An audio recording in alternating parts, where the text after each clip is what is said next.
চলতি বছরের জুলাই মাসে ৮,০০০ টাকা ও স্বর্ণের আংটি চুরির ঘটনায় আয়েশার নামে থানায় অভিযোগ করেছিলেন এক ব্যক্তি।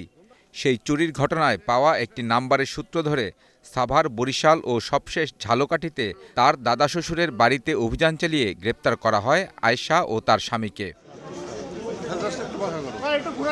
পুলিশ বলছে, হত্যার আগের দিন গৃহকর্মী আয়েশা ওই বাসা থেকে ২,০০০ টাকা চুরি করে। এটি নিয়ে তাকে পুলিশে দিতে চেয়েছিলেন নিহত লাইলা আফরোজ।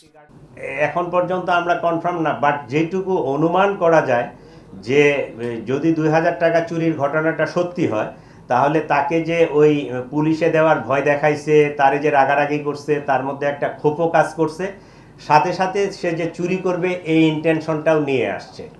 এই দুইটাই কারণ হতে পারে। পুলিশ জানায়, ঘটনার পর আয়েশা ল্যাপটপ ও মূল্যবান সামগ্রী লুট করে পালিয়ে যায়।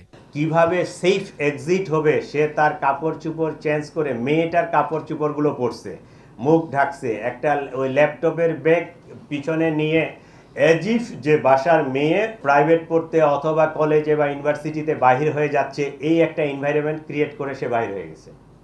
তার মধ্যে ক্লিয়ার ক্রিমিনাল ইন্টেনশন আছে। পুলিশ বলছে, গৃহকর্মী আয়েশা ছিলেন পেশাদার চোর। বাসাবাড়িতে কাজের সুবাদে চুরি করাই ছিল তার স্বাভাবিক অভ্যাস। অতীতেও চুরির অভিযোগে পুলিশের কাছে ধরা পড়েছেন তিনি। এই হত্যার ঘটনায় গ্রেপ্তার গৃহকর্মী আয়েশার ৬ দিনের রিমান্ড মঞ্জুর করেছেন আদালত।